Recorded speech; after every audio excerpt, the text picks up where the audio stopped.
You know, he has these beads he put behind your ears. You're supposed to, rub them 40 times every 2 hours, and it's supposed to do something. So I'm trying it out. Are the beads behind your ears now? Are the beads behind your ears now? Right now you have beads behind your ears. Yes. Show me. No. Show me your beads. No. You want to see my beads? Yeah. Show me this. Holy shit, they get a hold of this woman. Man, oh man, they saw her coming. Is Dr. Ronnie aware of this? Take pictures of those beads. Man, it's like Pocahontas. Let's see. Is Dr. Ronnie aware of this? No, why would You didn't tell her? Ooh. I think you found a new... Oh, my God. What? Wait, hold it. Don't move so fast. What is that, a Band-Aid over it? Yeah, it's a Band-Aid over the bead. You put your hand right there. No, you I'm not feel touching a little it. Bead. No, it's creepy. Oh, my God. What are they one on doing to each you? side. Oh, Robin. Come here. I'm going to tell you, now I stay thin. I do a voodoo chant. I'm going to do a voodoo chant. I don't have a problem losing weight. You obviously see I'm still losing weight. Hey, you look good. Yes, so that is not my issue. I'm seeing what other people are doing. I'm checking it out. A bead behind your ear? I'm checking Listen it out. to me. People are saying it works for them. Come here. I'm gonna cure you. What do you want? How much do you want to lose? I don't need a cure. How much would you like to lose? I am not. Look. You want to lose 10 pounds here? Booga, booga, booga. Do I look Booga, like booga. a cure? You need something. Again, I'm an investigator. Booga, booga, booga. And if people tell me, I'm going to teach you how to lose weight. Sit in the booth and I'll teach you. Not me. Tell everybody else. Everyone else. You're the one searching. What is she searching? You know what? I happen to be. That's a good outfit on you. I happen to be interested in this topic. I may one day write a book about a lot of different things people try in whatever way I might want to write that book. So what happened when they put the beads in your hair? I'm investigating. When they put the beads behind your I don't ear, even remember to do the 40 things. I try to remember that, but I can't. If you remembered that, you'd be too busy to eat. You'd be doing 40 things. You do this. You count to 40. You rub behind your head and count to 40. Yeah. All right. I'm going to give you a routine that I found that would be good for you. You know how Robin's losing weight? I figured out how Robin's losing weight. What? I figured out how you're losing weight. You run from weight loss center to weight loss center. You have no time to eat. I mean, my God. But the beads, that is beads implanted into your head. They're not implanted. They're just taped there. I'd respect it more if those were antennas and you could pick up radio signals. Howard. You let some guy put beads into your head. Not in my head. They're just there. They're attached to your head. They're not like a Band-Aid is attached to you. You could take the Band-Aid off and the beads will come off? Of course. No, they're glued on. That's what I'm saying. Like a Band-Aid. It has adhesive. It's stuck on, but you can't. It's not inside my skin. Would you laugh at me if I told you, now I'm being serious, that I have a chant I can say over you? Now listen to me. Don't laugh. All right. I have a chant. It's called Vyiskadash, it's called. I invented it. And if I say it over you, you will lose 15 pounds. You're silly. Would you like me to do it? I would have to see people lined up to see you and have them say they were losing weight. You need to see other people. I'm investigating what alternative ways that people say, because diets aren't working for people. I'm looking at what people say. This woman came to me and she said, Robin, I was not able to lose weight any other way. I had to start cheating because weight was dropping off me so fast.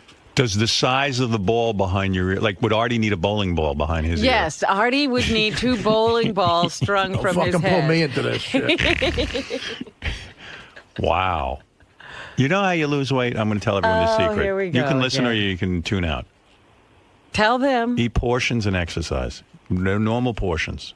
Last night, you know what I had for dinner? And listen to this. I had a nice bowl of pasta, spaghetti with marinara sauce, with shrimp and chicken. And do you know what I'd look like if I ate like you? You would look like me. I look like what I looked like before. You would look thin. That's what I was eating. I wasn't even eating the pasta. Listen, you really want to lose weight? Go on the Auschwitz diet. Those Nazis, they know how to slim a person down. There wasn't one fat Jew in those camps. And not one. You're right. It worked for everyone. 100% 100%. success. Don't eat anything. And nobody regained their weight. That's right. Less food in. No food in is what they were. Well, yeah, give a little.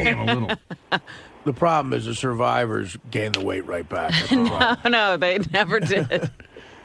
Well, now you're an investigator. So you're Yes, you're an I'm investigator. looking All at right. different things. Sure. You're like Columbo, except with a triple G breast size. All right. Listen, I don't know what you're up to over there, but you're busy. And you know what? You're happy, so good for you. You're happy. And you're on a search. You're searching for something. I'm not People searching for ask me- anything for me. People, Again, you see me, I'm not doing this program. I'm doing exactly what I've always been doing, and I'm losing weight. You're not doing it for yourself. I'm doing it out of interest. So if I go to a lot of hookers and screw them and have sex, and I tell There you, have been people who've said that. and I'm writing a book about what it's like to have sex with hookers. Right. I don't you really would be doing research, Oh. not cheating. Well, now you're talking. I would go right along with you on You know that who you ought to argument. talk to if you're researching? Scott the engineer. He's lost 55 pounds, and you know how he did it? He's exercising and eating right. That is not, I don't see anybody lined up there. I know that's a boring story for you. I You don't want beads see behind the ear. anybody lined up there. Look at you. You lost a ton of weight. Yeah, thanks. Yeah. I didn't have to I didn't research. say you look good. You don't have to thank me. I just said I'll you never lost look a- good. He looks wonderful, doesn't he? It's really working. I'll never look good. But Listen, I lost what's he going to do? He's bald and he's a mess. I didn't research. I didn't look. Go ahead. What did you do? Let's hear. Robin wants to know. It was a high protein, low fat, low carb diet with exercise. Basically, There you go. some fish, some chicken. No bead behind your ears? No beads. Nobody said Vyiskadash No- Vyiskadash over you? No tubes up my ass. Nothing. No green drinks. Yeah, he looks great. Ah, stop it. He looks good. Wait a minute. He looks I never look good from the womb on. I never look good. great. I'm He just. does look good. He does. For Scott, he right, looks Howard. good. Listen, he still All looks right, like Howard. Scott. That's right. He's not Brad Pitt. You can't change that. I'm like a lumpy Bruce Willis.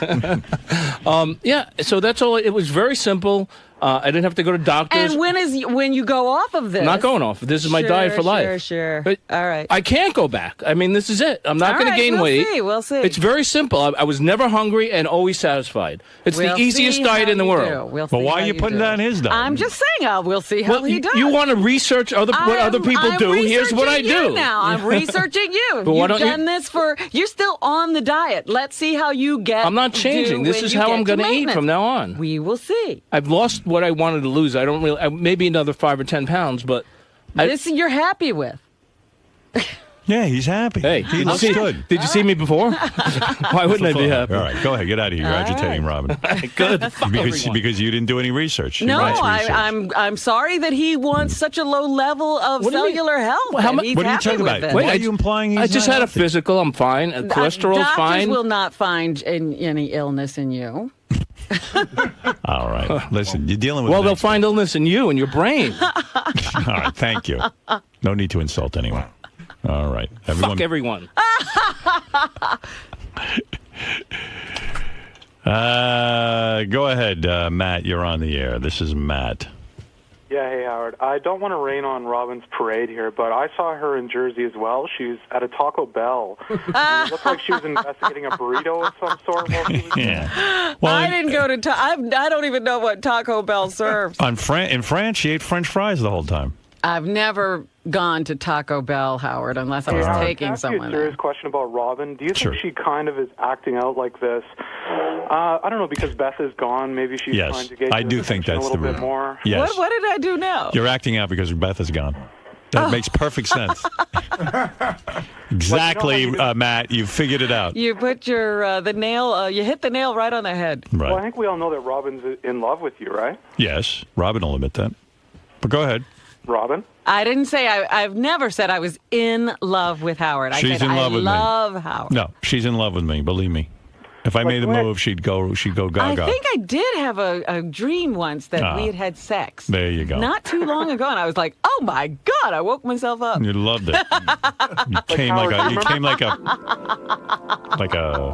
Like a nympho. No, she loves me.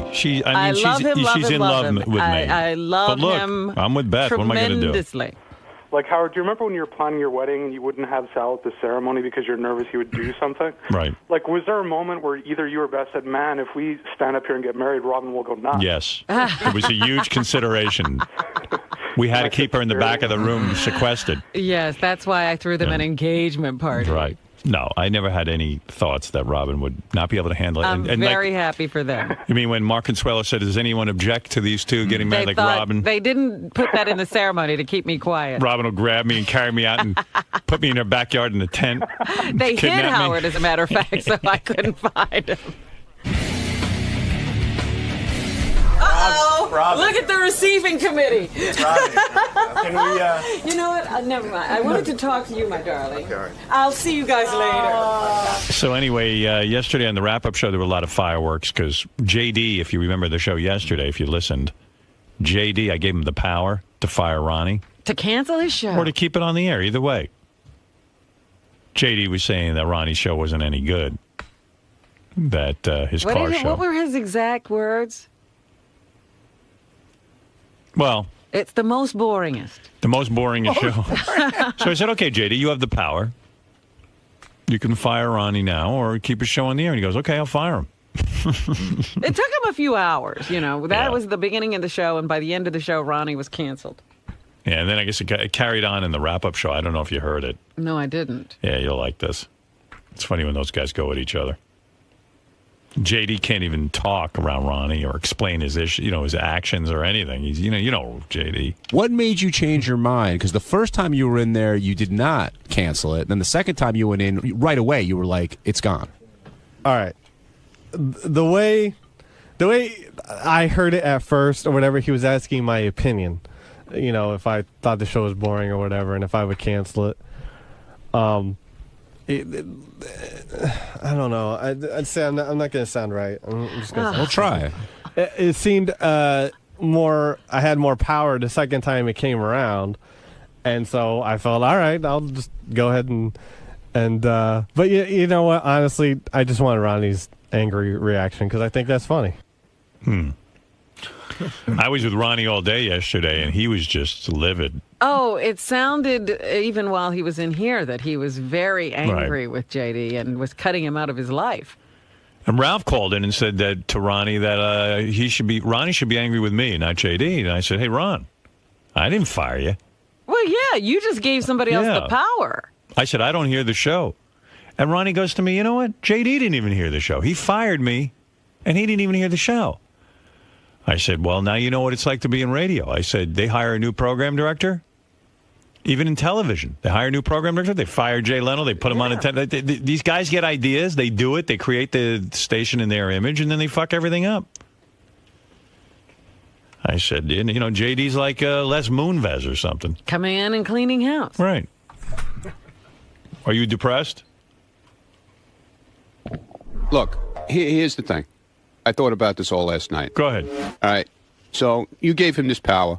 He's never had power in his life. Right. So he took it upon himself to make a decision that this show was no good because for the channels, the Howard Stern channels, he felt the show didn't fit.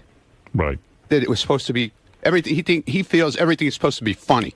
Right. Because he laughs at every goddamn thing to a piece of dust on the floor. Right. And that's not what this show is about. Right. It was an educational show. Yeah. Basically, people were enjoying it. People kept calling, and we got calls every time we did the show. He didn't do any kind of research to see if the show was successful or not successful. So you sound like every guy I know in radio. Yeah, that's right. Yeah, well, that's how I feel, you know. And to me, he's just being a total asshole about it, and, that's my opinion. Mike, you're on the air about this, Dexter, Maine. Hey, now. Hey, now. How's it going, Howard? Hey, Ronnie, I called into your show on Monday night. Mike from Dexter, Maine. Right. How you doing, man? Not too bad, man. I don't take this the wrong way, but it is a pretty boring show. I don't think anybody wanted to listen to me talk about my lease. And I actually was trying to get to a question about racing, whether you would race, whether you've ever done any racing, and if you'd race Bubba or Robin. But the point was to try to get something going. As soon as I went in for that second comment, you just hung up. So you... yeah, well, you can't sit on the phone with one person the whole time. It's only an hour show. Gary said he saw Ronnie doing the show. He said he never saw Ronnie look happier. He loved the show. He sits behind that Why mic. doesn't Ronnie do a show about, like, strippers or... We did that, like you see? He did that. He was better with the now cars. Howard took control of that one. Right. He was I did better with one the show. cars. I did one show, and it sucked. Right. And we never did another one. I canceled that show. Right. JD canceled this one. Scott, go ahead. You're on the air. What's your problem? Come on. All right. Anyway, so the wrap-up show got very, very heated, and Ronnie really went at it with JD about this. Yes. He doesn't even know why he did it because he's a total moron. All right. If he had his own show, he would understand. He would. If I walked in here now and Howard gave me the power to cancel your show right now, and I'd walked in here, John, and said your show is canceled, would you be upset? Of course.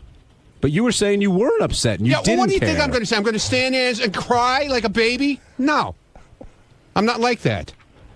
Like I always say, what goes around comes around.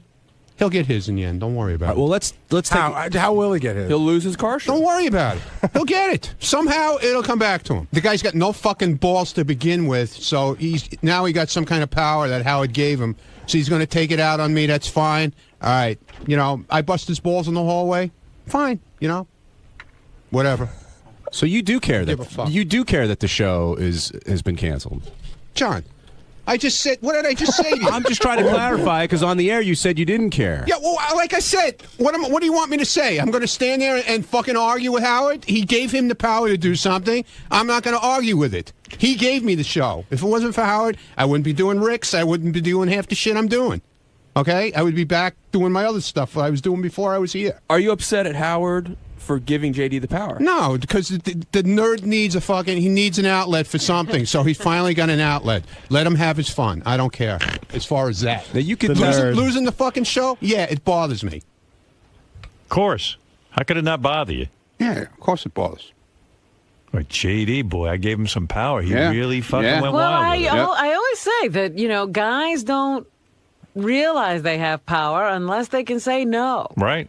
And he exercised it as soon as he got it. I did. Well, he speak to did. See, that was the other thing. He didn't right away. Well, I did speak to JD about it, and he said, well, once you put it to me, well, I got to do what's good for the channels. He said, I'm doing what's good for the channels. How does he know that, though? He feels he's heard your show enough. He says it's not good for the channels. He had never even listened. He didn't even listen to the fucking show, dude. He said he couldn't. That was a difference. Yeah, well, he said it was the most boringest. Yeah, right. The most boringest. Great.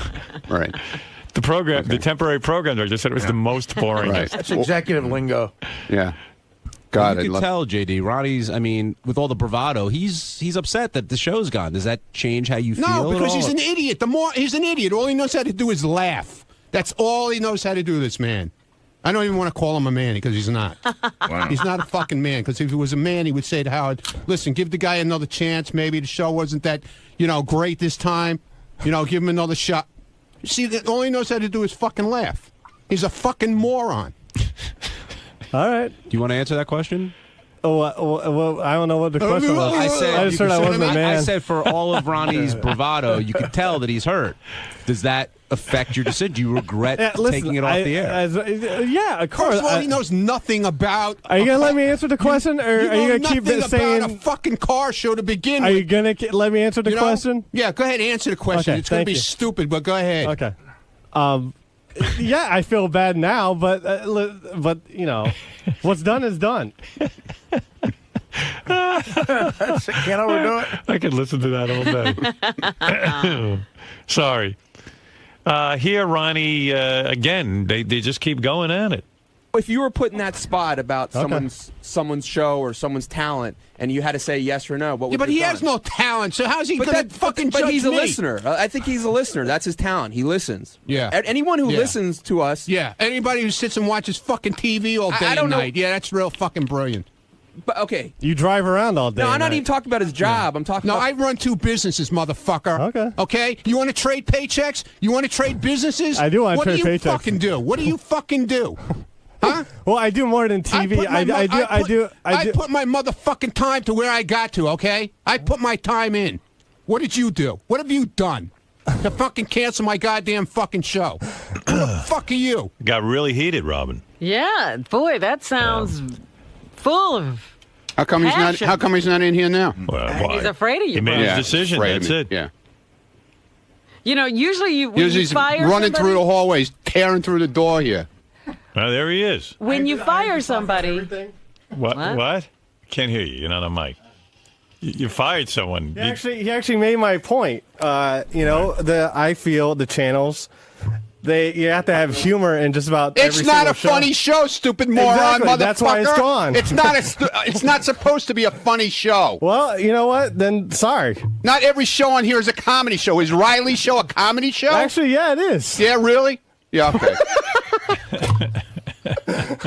You think a guy talking about aliens? We take that seriously? Yeah, but people sit and listen to that. You're telling me people sit and listen to that, right? Yeah, they do. Yeah, okay. How do you know? Because Did you do research? Did you do any research on before you fired me, asshole? Huh? Did you see how many people listen? Did you check to see how many people listen to How the many show? calls came in? Well, I mean, I've heard things about how a bunch of people call in and stuff. Right, but that doesn't necessarily didn't mean sway it's good, you. right? I didn't say he doesn't have to say it's good, Howard. Right. He could say it's the biggest piece of shit in the world, but there might be people that do listen to it. Obviously.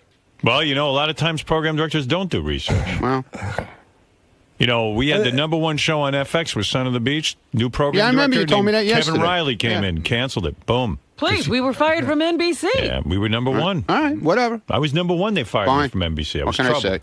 And what I was going to say is usually when you fire a person, what happens to that person? They get put out of the building immediately. right. You don't have to pass them in the That's hall. right. Yeah. JD fired you, and they were allowing you to stay in the building. Yeah, thank you. Yeah. That's the could you tough put part. your- Well, Stuff as in a far as box. I'm concerned, he's not in the building, so it doesn't matter. Are you not friends with him No, now? I will not speak a fucking word. I will not look at him. I got nothing Wow. to say to him. It's hard being the boss. Nothing. It's hard being the boss, isn't it? Nothing. We didn't do much talking anyway, unless he was Yeah, like okay, good. fucking Fine. with me. Yeah, good. Whatever. Well, It's lonely at the top. just stay away from me. That's all I can tell you. I don't come around you. Yeah, well, don't. No, you do. You come tell you around, what. stir up I'll shit tell all you the what. time. I Okay? like- I You come like, around, stir up shit all the time. Don't tell me you don't come near me. All You right? don't stir up Now shit you ever better not either? do that. That's all I can tell you. Okay. Do not do it. Okay. He can't stare at you? Can I tell you something? No, he grabs a whole. If I'm doing something with Chris in the hallway, the camera guy, he'll stick his 2 cents in. He'll stick his stupid laugh into All it. the time. All the time. Yeah, all the time. Yeah, all the time. But you better not do it now. Okay. Just stay the fuck out of my life, okay? I'm not in your life all that much Stay out anyway. of it. Stay away from me. Don't look at me. Don't say a fucking word to me. Because if you fall down in the hallway, I will step on your fucking head. Now, JD. By the way, this show was on every quarter, okay? He didn't Right. have the show every day. So what? Calm down. So what? So what? That was- And it was- and this that isn't show- your that show was- livelihood. that show I don't was- care what it is. I enjoy doing it, and so did the guys that were on it. Are you saying JD's not welcome in the hallways? I mean, listen. No, he's welcome in the hall, but if he falls in front of me, I'll walk right on him. Wow. Probably on purpose. Exactly. Exactly on purpose. Can I tell you something? Yes. I, in a way, am very, very proud of you as a program director. You stuck to your guns, and I'm going to give you this power every once in a while. Oh, well, that's okay. I like it. I mean, I don't like that Ronnie lost his show. In fact, I was almost tempted to intercede and give him back the show, but I'm not going to. I gave you the You're power. really not going to, because I thought cannot. at some point I cannot. you I- would I gave him- reinstate the show. Let me tell you something. I gave him the power. Even if you did intercede and you did give me back the show, Right. I'd still walk on him like he was dead. Right. Oh, so there's no redeeming. Nah, he's done with me. Yeah, finished. Out. I don't care. And I don't give a shit because he probably doesn't care, but What do you? I what don't will want you- nothing to do with this What will you motherfucker. miss most about your relationship with Ronnie? nothing. Just fucking with him. I think he's, just right now, I think he's hilarious. So. Yeah, good. Right. I'm glad you think I'm hilarious. I think you're a piece of shit. How's He's that? eminently fuckable. A piece of shit program director that makes a decision without even checking into the fucking show. Okay. I didn't even ask You didn't even to be check the program in? director. Yeah. Did you go to McClure? Did you go to Tim to see what how many calls we got that night or whatever? How many people were listening? He's doing it. He just doesn't like it. He doesn't feel it fits the format. Well, whatever. Let him go fuck himself then. Well, Ronnie makes what? Was this just a random, arbitrary decision? Because you were I was drunk asked. with power? I was asked at this point about that particular show. JD, the next show that I'm going to have you step in is when Jackie's contract is up. Whatever that contract is, God only knows. He's got a year now. He's got a year? Yeah. Guaranteed? He just re-signed. Why are we signing him to a contract, by the way? Because Jackie must have a contract. Why? Why But did we you know even- Jackie. Why didn't we just say, Jackie, no contract? You come once a week, you do the show, and fuck you. You know Jackie. Where is Tim? That's going to be the next show. He's here. I know he's here. How do you feel about Jackie's joke hunt? Do you ever listen to that? It's at least it's based on being funny. So you might give that a shot. JD, I haven't never listened to that said one the all that show much was anyway. supposed to be funny, JD. Never. Well, Ron, in all fairness, he already made a decision. on Whatever. your I'm show. just saying. Yeah. I never said the show was supposed to be funny in any way. We goof around a little bit, whatever. but it's not supposed to be a comedy show. Jim, go ahead. Not everything has to be comedy like you. You know, Jim, hi, a you're big on. fucking laugh. Jim, you're on the air. Motherfucker. Yeah, Howard, man. I tell you, Ronnie, his show, I mean, if you just want to hear about American cars, well, okay, that's fine. But, you know, there's a lot more cars sold in America than American cars. No, we talked about it, foreign cars. Wayne Siegel owns 3 dealerships that are foreign cars. Right. And we talked about foreign cars. We talked about Toyota. We talked about Honda. We talked about Nissan. Those are foreign cars in my book, sir. Okay. But in the end, Ron, I don't think anybody, I mean, I know people that are Howard Stern fans, and they're car nuts for sure. But the last thing we tune in to Howard for is information about cars. Dude, but you're not listening to Howard. You're listening to a show at 7 o'clock at night. I like listening to JD laugh at you. Yeah, well, that's all he ever does. He Maybe laughs at this everything and everybody. Maybe this is Everything's what the a show, joke. Maybe this is what the show needed. Yeah, maybe you need JD on that show. I invited him to come in that night, and he wouldn't come in. I was going to say, I have a I'm suggestion. usually sleeping anyway. Do the then. show again and let JD make corrections during the show. No, I don't. I won't be anywhere near him, man. JD canceled the show. I don't want to be anywhere near him. I got no use for him anymore. Go to line 3. I want to hear about rear-end differentials. Just imagine the tune-in factor. Dude, but you know what? We used to joke around and be friendly. Now it's done, man. It's ridiculous. Because you're a total moron. You're a total asshole in my book. You made a decision without even checking into Tim, anything. you're a fucking idiot. And then you told me at the first time you walked in the studio, you didn't cancel the show, and then you walked in because you got put under pressure and you just fucking canceled it without checking into anything. That's why I think you're a piece of shit, okay? Now, Tim, you're a program director for how many years? Probably 30. Okay. You've had to fire people and Several times, yeah. sure. And they're angry, right? Absolutely. Right. There are people who still won't talk to you because you made decisions. Sometimes, some of them. Most of the firings, though, they knew it was coming. Yeah. But is Ronnie wrong to argue with this program decision? I think that Ronnie, my opinion, he does get a good amount of calls on the show. And the other thing is that the channels, you want to reflect, a big array of entertainment, whether it be educational, whether it be humorous, whether, you so want to... you were happy with the show. Exactly. Yeah. Well, program director JD wants all comedy. Well, I'm not laughing. Let me ask you a question, JD. Is Chuck Zito's show a comedy show? It can be sometimes. What are you talking about? Just the way they talk. Chuck's not funny, Ronnie? No, I'm just asking if it's come on in, Chuck. Is it a comedy show? I'm not putting this show down. I'm just asking a question. Do you think Chuck Zito's show is a comedy show? The way they banter about sometimes, yes, and some of Chuck's stories involving, banging chicks and beating the shit out of people. Okay. But that's a comedy show to you. He thinks it's funny. Okay, good. It has comedy elements. Yeah. And a girl calling in and asking about what car I want to get fucked in, or me telling a story about how I went down on a girl and got a bloody nose and she got fucking blood all over her. We didn't even know it. You didn't hear that part of the show, right? You never heard that. You didn't think that was funny. Everybody was laughing about that. Did you hear Ronnie's? I didn't hear. You didn't hear about that, right? I did no, hear. That's a little bit of comedy in the show. Hear the car. Okay, I did hear stupid the car. motherfucker. I did hear the you car. didn't listen to the fucking show. I didn't hear the car fucking story. You didn't last. You didn't listen. Are you gonna let me By the talk, way, we put people under contract No, I'm not for letting our you protection. talk. Okay, I'll just because leave I'm then. fired and Okay. you're a fucking asshole. All right. And I could say whatever I want to you now. Okay. Because you're not my fucking boss anymore. Okay. Obviously, you fired me, you piece of shit. I didn't know I was your boss in the first place. Now get the Okay. fuck out of here. You know what? Now I That's gotta get out. Now wait a second. Actually, that's a clip I would have liked to hear. Let me ask Tim. I heard. Well, if he would have listened to the show and pulled the clips like he was supposed to, you would have heard the clip. And you're telling Okay? me how to do my job now. Yeah, exactly. I'm Well, you're supposed telling me how to pull do my clips from your fucking show. job, aren't you? I'm supposed You're telling to me how to clips do from my Ronnie's show because it's Ronnie's You're a show. stupid ass. Tim, I don't pull anything from Jackie's show. Yes, sir. now the next show that JD's going to rule on is Jackie's show. When does he get to rule? Yeah, when does he get? Like, how long is this contract? It'll be a year. A year. A year. Why are we signing contracts with people? We have contracts for protection, for the company's protection, and also for rights and I see. that type of thing. Okay? All right. Okay. Can I go back to work? So what does that mean? That we can't fire him for a year? We can fire him at any time. Oh, we can? Yeah, Oh, okay. absolutely. So if So JD the next time I call on determines- JD, you'll right, need to exactly. keep the Jackie show or not. The hatchet man. Yeah. But before you decide Jackie's fate, Mumbolini. you really should. You should really do research, as Ronnie suggests. You should find out. I've learned from this. All right. No more arbitrary firings. Ronnie, thank you for the couple of shows you did. There he goes. All right, I guess I got it. All right, JD. I know it was a tough decision you had to make. Believe me, I've been there. Okay. Did you agonize? I don't really think it was that much agony. I don't think so. He doesn't appear You're to still give a happy shit. with your decision, right? And the bottom line. Personally? Yeah. Yeah. Oh. All right. So, JD, do you regret at all your decision yesterday? Do I regret the decision? Yeah. You're on Ronnie's shit list now. Yeah. Listen, I don't want Ronnie to... I don't want anyone to ever hate me or anything, but my job is sort of to, you know, whether it's through TV clips or something, but make interesting...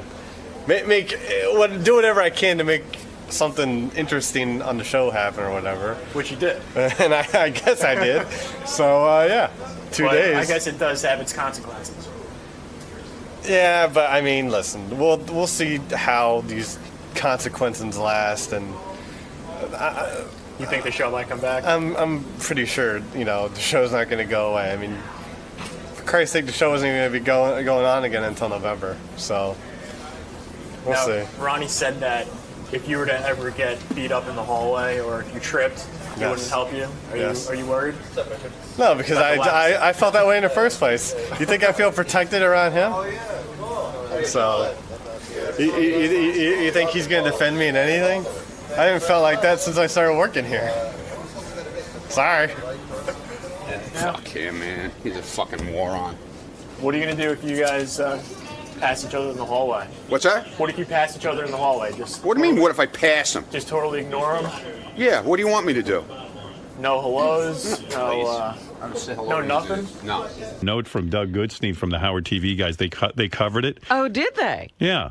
I wondered if they were, treating this seriously or if he was going to have a TV crew following him. I asked Ronnie about it, and Ronnie got an audition for some sitcom. But now it's sounding like strange to me. First, I thought they were giving Ronnie his own sitcom, and now it sounds like he was auditioning for one episode, and that they called a whole bunch of other people from the show to audition as well. Like Richie Wilson ended up auditioning, and Rachel. For the same part, Ronnie was auditioning for, or different other part. parts. Yeah, it sounds like it's They're stacking the deck. they're stacking the deck, Yeah, and it's like a promotion stirring to get our fans to watch the show. Right. So I don't know. I was hoping for the Ronnie sitcom. Well, yeah, the other day when we were talking to him, I couldn't tell because at first it sounded like this part was written for Ronnie. Yeah. And then he started talking about having to go in and audition. And I thought, well, that's odd. Here's the notes. This was a quick audition for a show called Wheels. Richie Wilson and Rachel Fine were also at the audition. Rachel and Richie ended up auditioning. Richie is, what is he, a cameraman? Yeah, I don't even know what he does. He's on Howard TV. Right. And so they said, a few weeks ago, Ronnie sent out a tweet saying that Wheels is looking for more people to be cast in the show and attached an email address for people to send photos to. They don't know how to get people to be actors? No, they needed Ronnie to help. All three of them got in an early audition, which was all shot by Howard TV, and the video will be loaded in the morning. Ronnie's auditioned solo. Richie and Ronnie auditioned together. Dude. And Rachel auditioned solo as well. Dude. What is it, like a whole Howard Stern show episode? Here's what happened. Go ahead. Nobody knew anything about this except me from the beginning. Right. They contacted me through Twitter a long time ago, back in April, about this. Okay. So they put a thing out on Twitter, an open audition for people to come in and audition for the show about 4 weeks ago. Right. And people were to send in headshots and stuff like that, and that they would call by invitation only, by email, to come in and audition. So a whole bunch of people got emails to come in. So how did your audition go? It just happened that Richie and Rachel got the same night. Now, how did your audition go? I thought it went really well. And Now, is it for one episode, or would your character... No, for the whole thing. You're a character, a regular character. The angry, on the show. the angry coffee truck driver. Oh. That's you could good. do that. You should be able to do that. I think it went really well. I mean, What did you have to say? It was like I was talking to another, like a salesman would come to the coffee truck, say. Right. And he would ask, like a new guy came, a new salesman come to the truck, and he would ask what the rules are with the coffee truck. And I would say to him, the rules are, You don't ask me for credit. You don't ask me for cash. You know, you pay cash. You don't. If you touch it, you buy it. You know, that kind of stuff. And I thought it went pretty well. Now, you are an angry kind of guy in real life, but are you able to become a character like that did becomes? you summon up the anger from somewhere? Yeah, I think I did. And did they indicate? Because I got in a fight with Stephanie before I went there, so I was really Dude. Okay. What were you fighting about with her? just stupid shit. What's stupid? What are you doing? It was a stupid thing. Got yourself a nice young girl. Yeah, no. It was cool. What'd you fight about? We had a little argument. What was the argument? A normal argument I'm about curious, something. what do you argue with her about? It was something about I said, you know, she had started this job, and it was. I don't even want to go into. I can't go into it on the air. You can't. No. I'm just wondering what you argue about. It was something stupid. It was nothing. You know. You got worked up. Yeah. And then we were like fighting on the phone as I was walking from where I parked my car. As I was walking to the audition. What the hell are you fighting about? We were just arguing, and she was yelling at me. I'm yelling at her, and I go, "Well, thanks for making me angry before I go to the audition," which actually worked out pretty good. You should really thank her now. What is it? You don't like her to work, or No, not at all. It's nothing. It was cool. What do you think he's fighting with? Everything was fine, I'm trying man. to figure it out. If I don't know, does he not like the kind of job she took? She's got a great job. What she was wearing? You think she's like? No, it was nothing like that at all. Nothing like that. Nothing. Anyway, it says here in my notes, Lisa G was supposed to be there at 7 o'clock for the audition. At 6:45, she contacted Ronnie and said she was going to bail out. Yeah, well, she texted me, and see, originally the audition was scheduled for 8 o'clock. 8 o'clock at night. 8 o'clock at night. Then they said they would start earlier. So I text her. Now I know she lives in the city. Right. I text her at 20 to 7, and I said we're going to get in earlier, probably around 7 o'clock in that area. Right.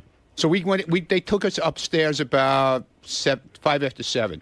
At 6:50, she texted me, said, "Sorry, I can't make it. Good luck." Oh. She bailed out. She's the newswoman. I don't know. I have no idea what That's happened. a big story. You auditioning for a sitcom. I don't know what happened. Howard TV was there at 6 o'clock, waiting in the lobby. So that's all I know. The guys wrote, it seems as if she was inconvenienced to do the shoot. Well, if Ronnie gets the sitcom and it takes off, Howard 100 News won't have been there at the beginning. That's right. What's with Lisa G not showing up? I don't know. Let's see what else. Richie was able to see the script that Ronnie had to read. It was basically written as if Ronnie wrote it himself. What does that mean? Seemed like a natural read for him until he had to say the word Epicurean. Epicurean, yeah, but I did it. I kind of did it on purpose to make it sound like I was stupid. Oh, that was a technique you used. Yeah. An acting choice. I actually read it twice because when Richie read for the part that they had him try out for, he was the salesman who came to the coffee truck. So they said to me, well, why don't you read the part with him and let's see how it goes, you know? And it went pretty good, I think, anyway. But I always think everything goes good and winds up being shit, so. Richie did the audition as a goof to see what would happen. They ended up pairing him with Ronnie to read together, but Richie doesn't expect to be called back. Richie doesn't feel he did a good job. Oh, really? He's not an actor. After Ronnie's first read, Richie heard everyone in the room clapping through the closed door, so they must have liked it. They were, so. So then maybe you got the part. Now, how cool is that? Yeah, I was pretty happy about the whole thing. Also there at the audition was one of Ronnie's former hot chick of the week, Christy Day, who flew in from North Carolina just to try out. Yeah, she had sent in her thing, headshot. Yep. She does acting and modeling and stuff like that. So when are we going to find out if you're in this show? I don't know. I guess I'll hear from them when they're done with the auditions. So. All right. I know they were running them till like 2 a.m. this morning. So. Wow. What is it, Gary? In 10 seconds, I'll be right back with the audition. Oh, you have it? Yeah. You have Ronnie's audition? I have Ronnie's audition, and then I'm pulling the one with him and Richie. Okay. Ronnie De Niro. Because the first one he did with the producer. All right. I'll wait for that. All right, man. Ronnie De Niro will call you. Hey, I hope it works. Yeah, why not? Yeah, I hope it's cool. Did you discuss how much money it's going to pay? No, we hadn't gotten. I'm gonna. They'll talk to my agent. The Buckwald office for that. They probably think you'd do it for anything, but you want a certain amount of money, right? You're going to be a major character. I mean, I'm not gonna be an asshole and say, just because, Right. I want to do it. You want major character money? I think it'll be cool. I want my own trailer. Do you think he'll ever be, you know how De Niro is De Niro? Like, you know who it is just by saying his last name? Yeah. Will there ever be a time where you can just say Mund? Mund. What is it, Gary? So it's on Gary, page 2, and Green in the first column. So the guy you hear off mic reading with him is a producer, and then I'll pull the one with him and Richie. You hear your audition. See how you did. Ready, Ron? Ready as I'm ever going to be. Hi, what's special today? What's special? I'll tell you what's special. What's special is that I'm done in 2 hours. That's what's special. No, I mean on the truck. Good joke. New guy, huh? What's special is no credit. It's all COD. No, and I'll pay you on Friday crap. No Rick. I'll give you some money on Tuesday. No, I haven't sold a car in a week and have... What the fuck? It's fine. I was warming up. Sounds like they'll give you the job anyway. Yeah. No, I think it went, pretty good. Right. What do you think, Robin? Do you think he's got something there? They were clapping? No. They were clapping They for were that. clapping. It was over. Money. And what's really special, no roach coats jokes. Because I don't smoke them, sell them, or have them. They're okay. That's what's special. He's a horrible actor, isn't he? But sometimes that's what works. Well, they want somebody who sounds dumb and stupid, I guess. I don't know. An angry driver. Besides, how special can coffee and buttered rolls be? This ain't Olive Garden on wheels, you know. Just asking because I was in the restaurant business too. Oh, yeah? Well, I could see how great that worked for you. I ain't watching this maybe show. once you see it on camera, it really pops. I think he's got something. I'm not sure what it is, but he's got something. I don't know. What do I know? Hey, then maybe Look, that's the... I don't know what they're looking for. Ronnie, if they were applauding that, then maybe you're onto something. Hey, I hope so. Yeah. Ha! Let me guess. You had some fancy place somewhere with tablecloths and candles, that real expensive shit most people couldn't pronounce. I'm getting close, right? Made a lot of money, spent all the cash, and you beat Uncle Sam out of silly toys and cheap broads? Oh, God knows what else you're gonna try to... Oh, my God. Are there periods in that sentence? I think he got something, but I don't know if it's called Oh, there are periods, man. Yeah. That's some read. Maybe he was a little... It is a read. Were you a little nervous? Yeah, a little bit, yeah. Of course I was Sure, nervous. sure. Pulled some zagged into the protection bullshit. What? What did he just say? Zagging in the what? I don't know. Wait, let me back that up. I mean, cater truck cuisine, right? What? The protections. Sam out of silly toys and cheap broads. Oh, God knows what else you're gonna try to pull some zagged into the protection bullshit. Into the I don't know what that is. That's. You think it went well? Yeah. You think that audition went well? Yeah, I think it went well. You're not even fucking saying English over there. Yeah, well, that's the whole idea. That's Really? the whole idea of it. They wanted me to sound, Well, you definitely just sound dopey. That's what they want. You don't even sound like you're. Well, all right. Well, I don't know what they're looking for. I don't know. Maybe that's not what they're looking for, but that's what they told me they're looking for. I was going to say, they gave you some direction like that. that they're looking for. Yeah, because I met with these guys about a month ago. Okay. At a restaurant. Did they give you the lines in advance? No, there was Well, a why didn't they cold do that? read. Because they wanted me to just come in and read it. And see how it went. Well, they gave it to me 5 minutes before I walked in. So you didn't get to memorize it or anything? No, I was just reading it off the paper, About carrying cater truck cuisine, right? What? Carrying so what? What's catering truck cuisine? You can't even fucking say it. I was cuisine. doing catering truck cuisine. I was doing it on purpose like that. No, you weren't. Yeah, I was. You're having trouble. No, I wasn't. I did it on purpose. Bullshit. I'm telling you. Don't bullshit. I me. wasn't my true bullshitting. line. I wasn't bullshitting you. Ronnie. Ronnie. Dude, I'm not bullshitting you. Gonna be. Just coffee and a piece of fudge over there. Fudge? Where the fuck do you see fudge? In that tray over there. There you go. That's Ronnie. You really...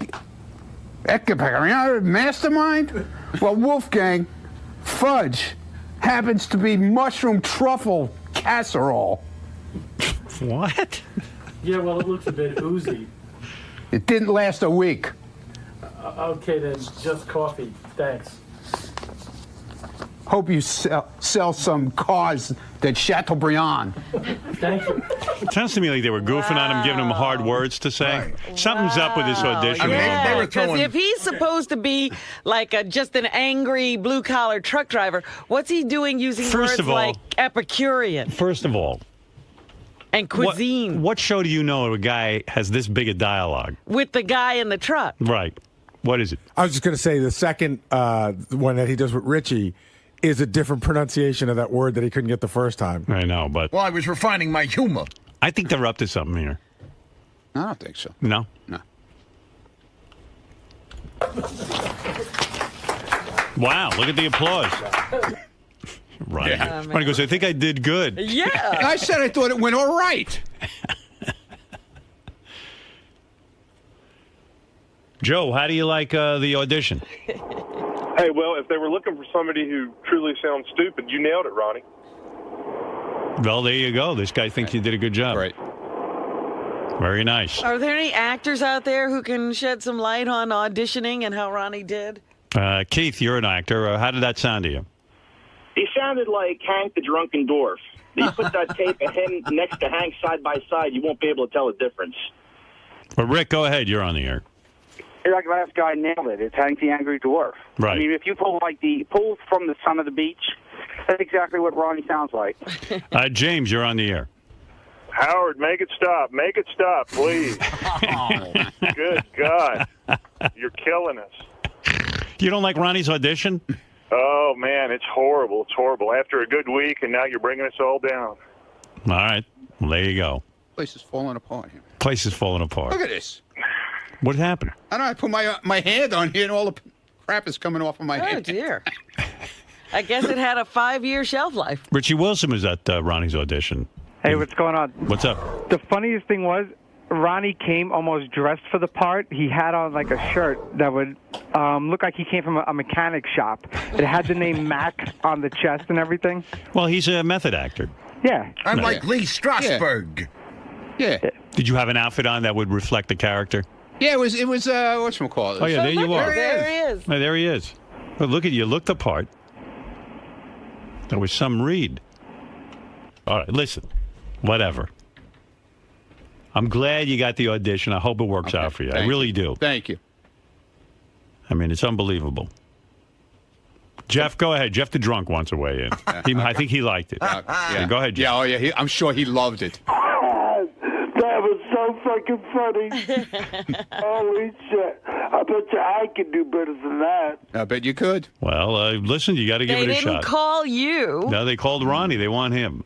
All right, listen, Ron. Congratulations on your triumphant audition over at the. Thank you. What's the show? Wheels. Wheels. Wheels. Okay, very good. Ron, yo, talk to me about the audition itself. Okay. A lot of people in there were doubting your acting skills. Listen, I went in there. I don't claim to be an actor. I claim to be myself. Okay. They gave me a part that they felt I could do because it's an angry part, and they gave me some papers to read right before I went in. I had no idea what I was reading, no clue about it beforehand. I knew about it when I walked into the place. They handed me the script of a scene, and I did it, and that's the end of it. If I get the part, fine. If I don't get the part, that's also fine. I tried. That's all. There's a lot of people around here doubting the legitimacy of the operation. Not you, the production company. No, it's a legit. Dude. Ask you people who were there last night. Okay, it's a legitimate operation. It's no fly-by-night deal. So we might be seeing you on the on a cable network. Okay. I can't say what it is. But it's a reputable cable network. Very reputable. Very reputable. How reputable? Very reputable. And cut. Right. Lisa G is here with some headlines from the Howard 100 newsroom. Lisa, what do you have for us? Lisa Glassberg. Here she is, Lisa G, in the house. Lisa, what do you have for us? A lot of great. Hey, Lisa, how come you didn't cover Ronnie last night? Did you just bail? It was supposed to be at 8 o'clock. Right. Brad Driver and I decided at 5:30 that we weren't going to cover it. We're short-staffed. Mm-hmm. And I got a text at 6:45 that Ronnie was going on at 7:20. Right. And I was in my sweats. I mean, I couldn't jump, and I wouldn't Aren't have you been like Lois Lane? When a story breaks, you have to be there? We decided we weren't covering it. Yeah.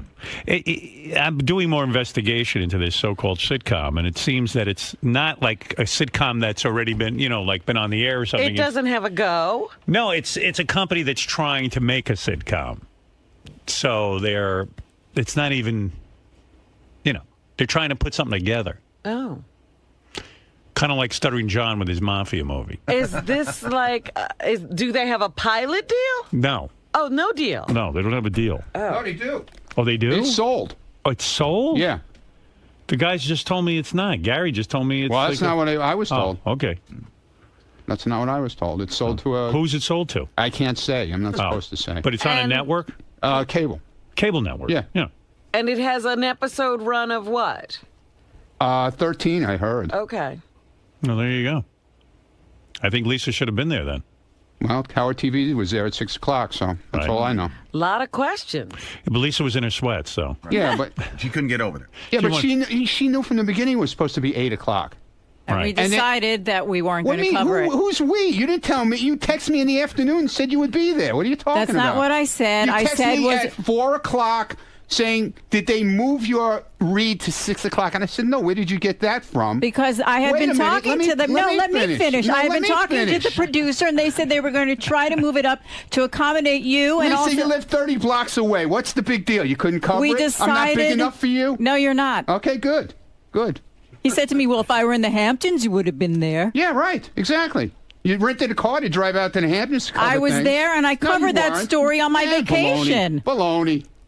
You just didn't want to. You were in sweats. You didn't want to come. We're short-staffed. Have someone else go. What do you mean short-staffed? What were you doing? What other story were you covering last night then, if you were short-staffed? Take it up with my news director. No, what were you covering? You said you were short-staffed, so that means I said we are You must have been short-staffed. covering something else then. Yeah, my job here during the day. Okay. What about everybody else goes out at night and covers stuff? Good. They win. I went and did. I had to be up at 3:15 this morning. Well, next time have the audition in the Hamptons, and I'll go. Okay, great. All right, there you go. Yeah. Lisa G having it out with Ronnie. Ronnie upset his audition not covered by the news That's department. what it is. He's upset he's not you. Exactly. Right. Exactly. Are you upset that you're not me? Wait a minute. You can cover Benji walking down the stairs with a horse head on like a horse. I didn't cover that. The news department can cover that. We covered Benji sabotaging Anthony Weiner's press conference. Good. That was a great news great. story. That's good. I'm glad to hear it. Like I said, I'm not big enough for you. No, you're not. That's good. Lisa's so cute. Yeah, she's so cute. You're not. No, she's just lazy. That's the whole deal. Right. What if Ronnie dresses a horse? What? What if Ronnie dresses a horse? Oh, she would have been there. Oh, definitely. Yeah. If I was walking on all Lisa, fours. what about that, though? Is Ronnie right in a way that you're lazy because No. you didn't cover the news? No. You just felt he wasn't an important news story? No, we're short-staffed. I see. What is it? I don't get that. What that means? I still don't get it.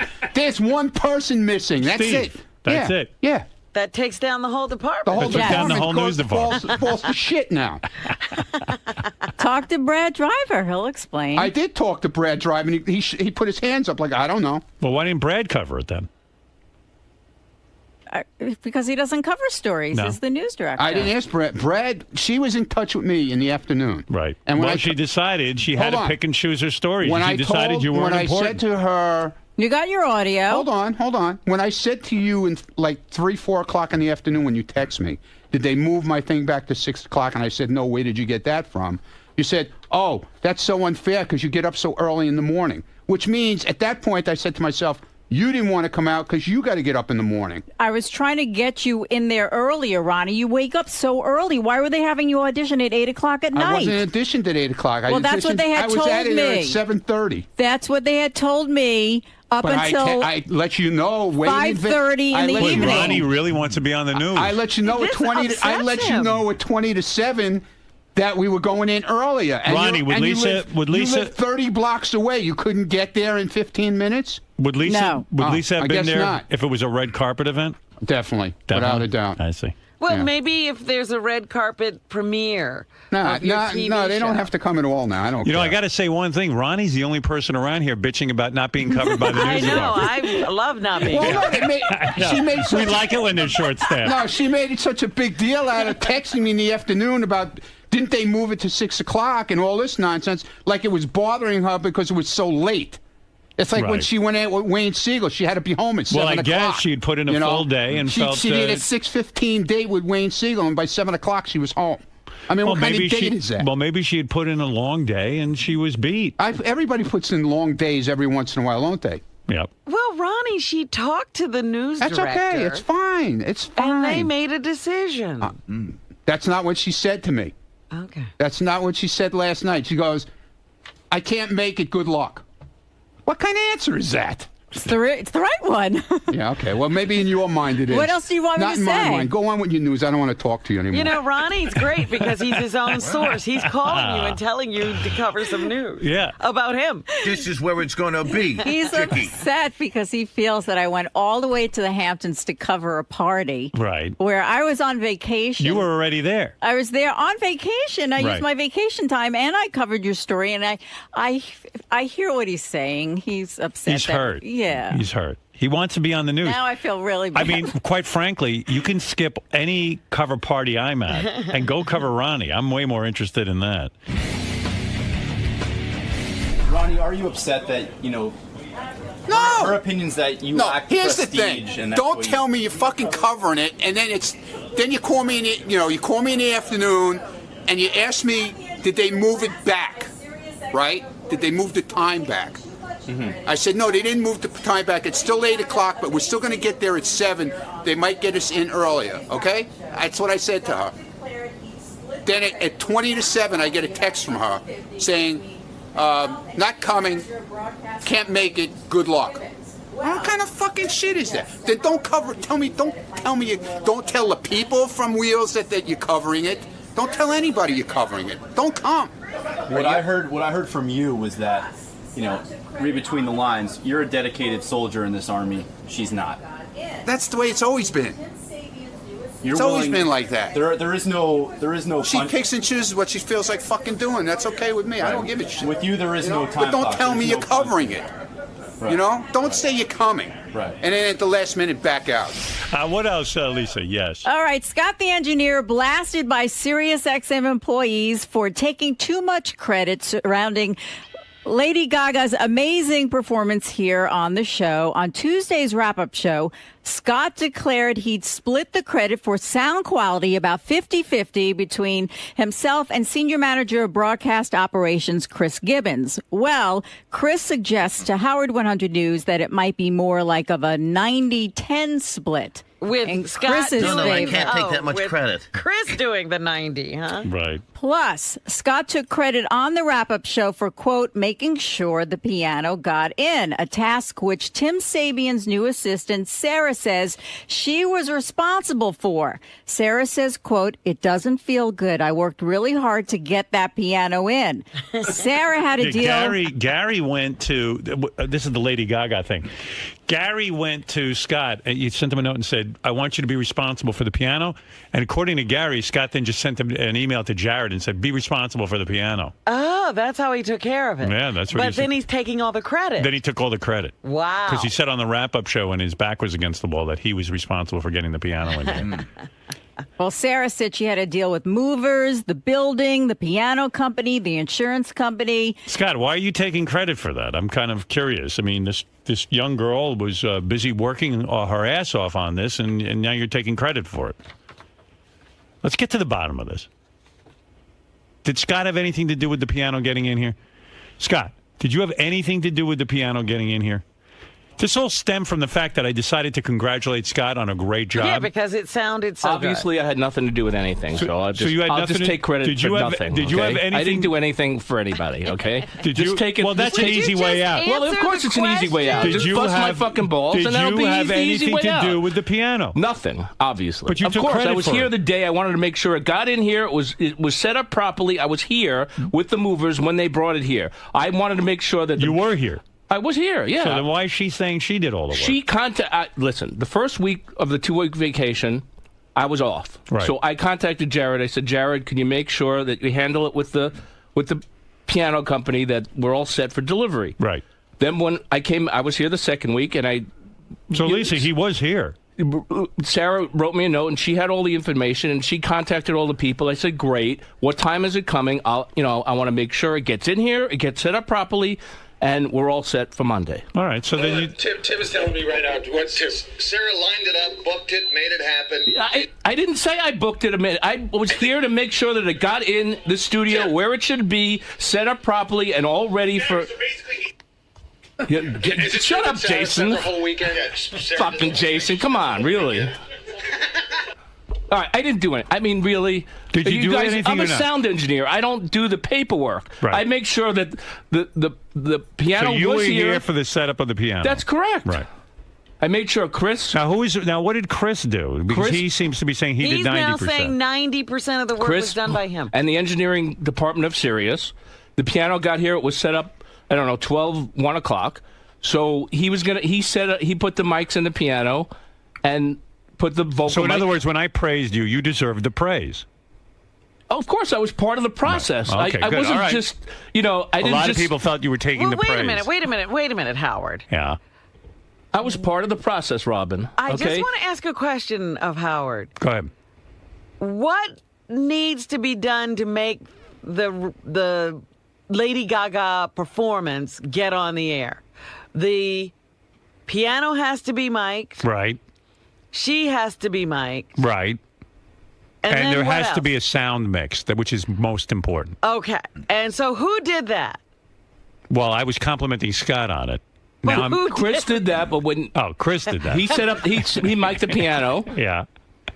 Chris wasn't here when her sound engineer came in, and he went in and checked everything, and I was at the board making changes to what he was telling me to do. So then when Chris got here, I came in Who here. should I compliment on the All of us. I mean, it was a team effort. This show is a team effort. And so you were in on it? Of course I was. There you go. There's your answer. Okay. I mean, you said thank you the other day. I said thank you because I was part of the team effort. Thank But you didn't say... I have in the past said when Howard's complimented me. Effort. When Howard's complimented me in the past, I've said, well, I've worked with Chris. All right, my compliment then stands. Enough of this. It's not like I didn't do anything. I'm just checking into it. That's I didn't all. do the whole thing. There are some things. All right, thank you. When other artists come in, I do the whole thing. Robin, please. Did you set up Lady Gaga's microphone? Did I set it up? Not physically, no. I mean, this wasn't a very complicated... Look, he didn't set up her microphone. He didn't mic the piano. He didn't mic the piano, and he didn't do the mix. But I do compliment you, and that's it. I stand by my compliment. Whatever you did, you didn't fuck it up. I listened to make sure it sounded good. You did. Good. Howard, it's so funny. Tim's been pacing around my office. Tell Tim to go back in his office. He goes, really? He goes, Scott's the guy I do nothing. that asks if he can help you move and then stands there and holds the door. I mean, really. No, all right, here we go. All right. Go ahead, Tim. Tim, you want to Okay. start with me? No. I mean, what's the fucking problem? You handed it off to I didn't Jared. hand anything off. Lisa booked the whole thing, made everything happen. You're the kind of guy that says, "Hey, I'll help you move," and then come over to my house and hold the door. Oh, please. Yeah, but Really? Gary just used that line. I mean...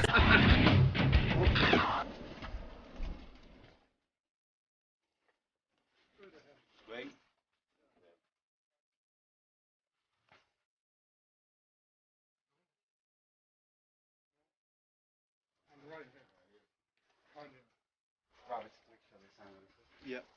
Go grab the binder. Yeah. Right.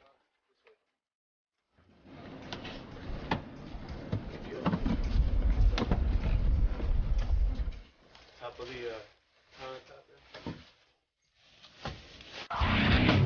But Scott supervised a lot of this. Oh yeah. Well, Scott Tim, just stood there when really. other people did things.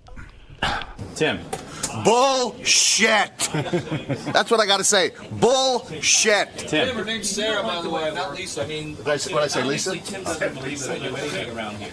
So, Tim, you made the analogy that he's the type of guy who, you ask him to help you move and he just holds the door. Right. So he's a part of the process, as he put it, but not an integral part of the process. Exactly. He's the doorstop. Now, you're a guy who oversees and manages.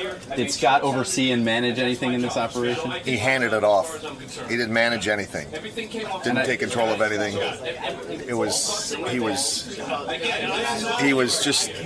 a speed bump in the process. I think your comments speak to the fact that there might be some issues with you and Scott. No, not at all. Not at all. I love Scott, but on this particular issue, he's totally wrong. He didn't do anything. I can attest to that because I was in constant contact with, with Sarah and with my staff, and I know exactly what happened. So there's no way he had anything to do with it. Do you think it?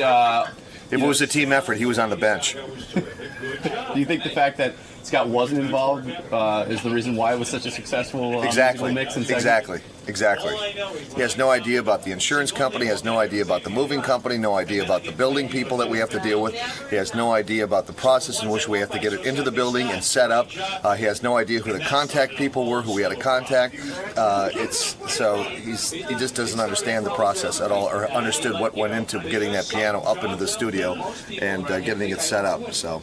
And once the actual music started, he had very little to do with the mixing and the setup of the microphone. Well, Gaga brought her own guy in, and who did the sound, and we have our guy, Chris Gibbons, who did what he needed to do. So it's all pretty much happened on its own. I say you did a good job. If you don't like the way I work, I mean, I said I did. Obviously, Tim doesn't believe that I do anything around here. Well, that's Tim. I like it. I don't know where he wants to start. I don't know where he wants to start with me. Really, I don't know either. I don't know what his problem is with me. I am just saying the Lady Gaga stuff. I had to make sure that everything was correct for Monday morning, and that's what I did. I followed up on everything. I made sure the piano was here. I made sure it sounded good, and that's my job. Scott. So I did my job as far as I'm concerned. Scott. Everything came off great, okay? Scott. You all busting my balls. Scott, I get it. This is what we do around here. I came by and gave you a sincere compliment. I know you did.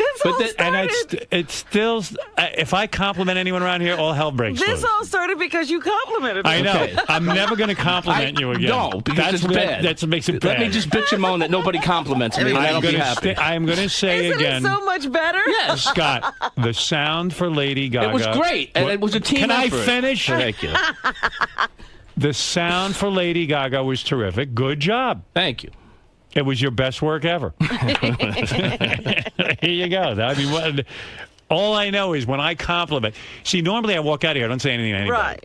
And then I get blamed because I don't acknowledge You never anyone. acknowledge anyone. So for once, I walked by, saw Scott. Hey, Scott, great job today. And that started a whole slew of problems. Fuse got lit. That was the worst thing you could have done. It started problems with other people. Yeah. I mean, I just said, job well done. Most people around here think I don't do anything. Well, that's their perception. So because it looks like I don't do anything, but actually, you know what it is. You're so cool, calm, and collected. I'm multitasking. Nobody knows.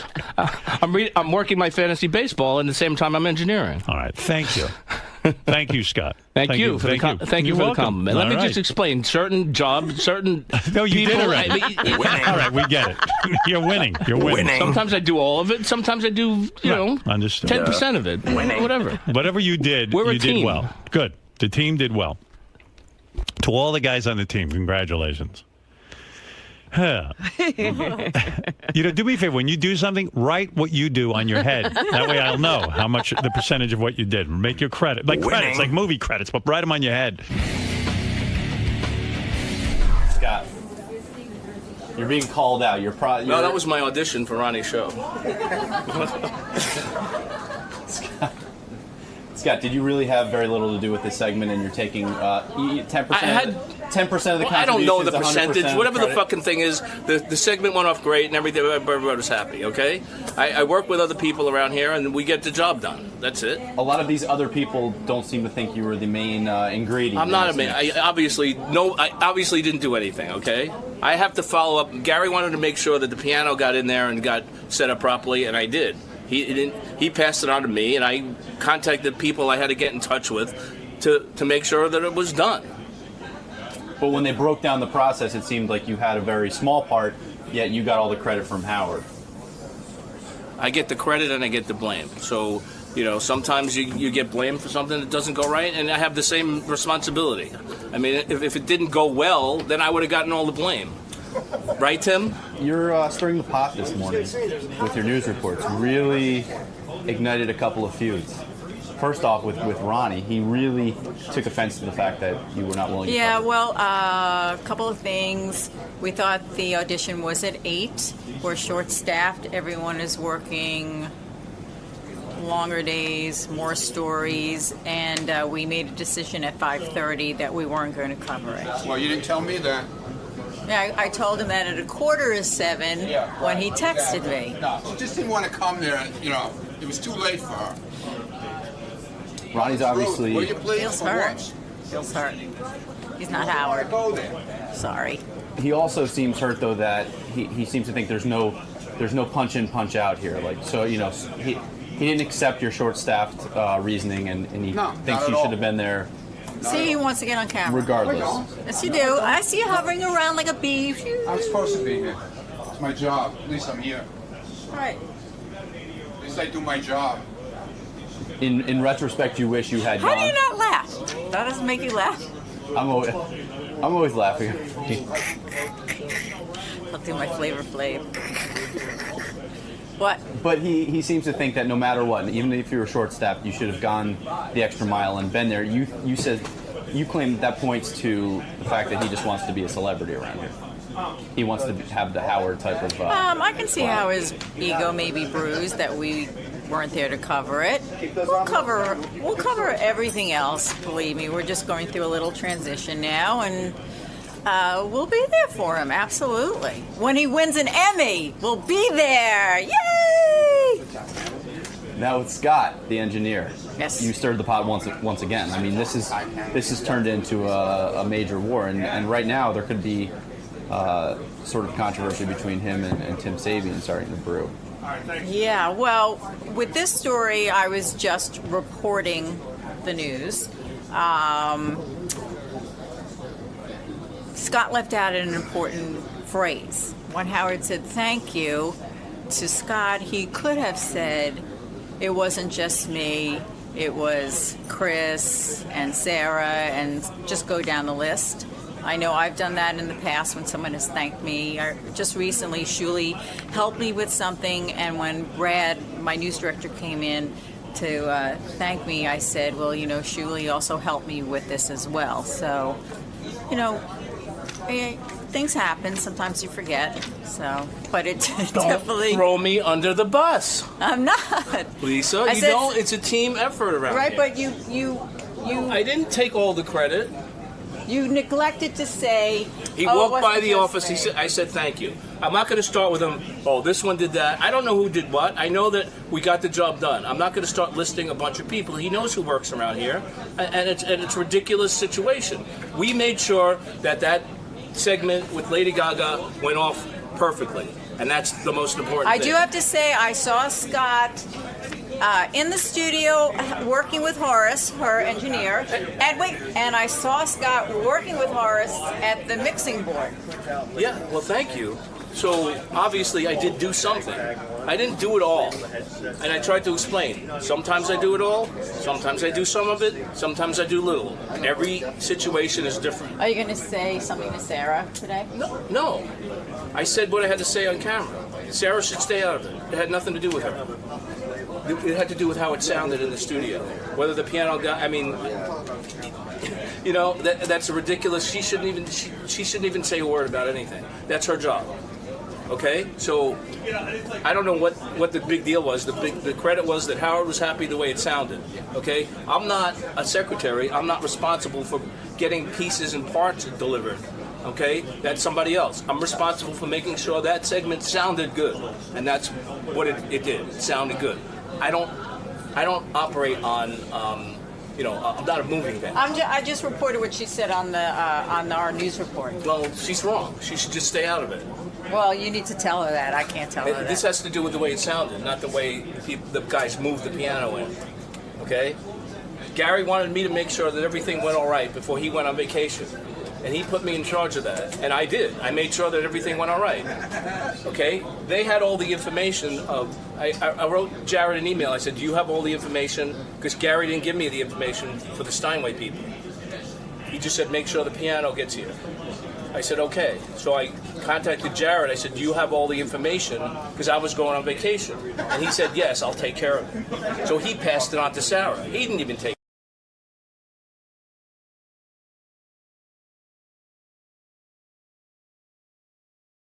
You're becoming a veteran, man. Yeah, right?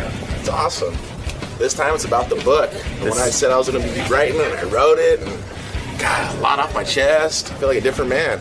It's called This Is Gonna Hurt, right? And it hurt, but let me tell you, it was a little therapy that I was able to release to all my fans. That's pretty cool. For sure. So excited to, sort of get inside the book with Howard and...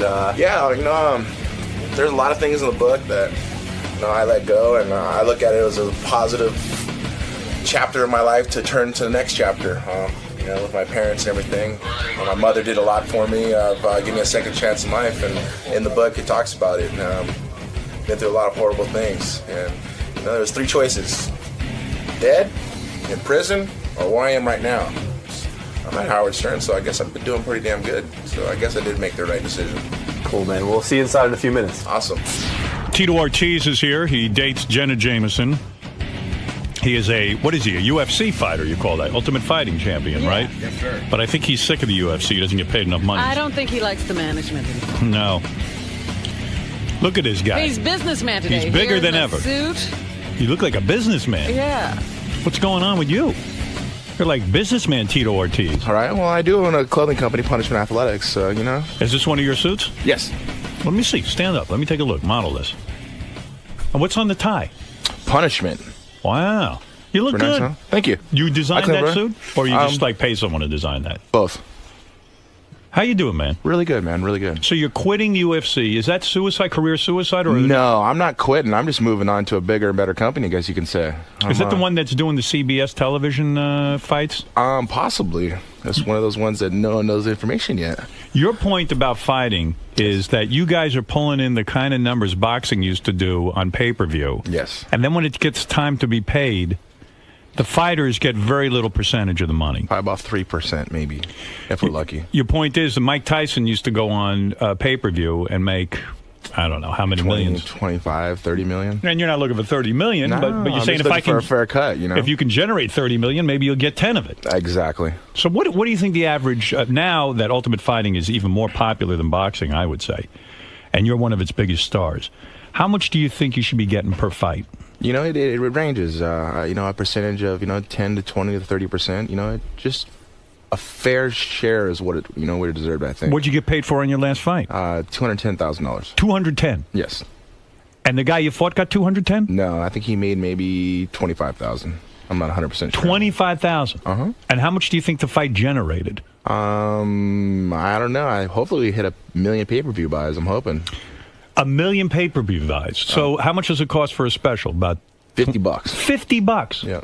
And if there's 1 million buys, I'm going to do some quick math. Give me a second. Go ahead. It's not that hard. Now, I know 5 and 0 is 50. Oh, okay, Howard, we start with this that. is really 50 easy. times $1 million. That's $50 million. Good wow, for you. That's pretty All right, good, so it took me a Howard? minute. I mean, who wouldn't have to think about it? You don't want to get the wrong answer. Yeah.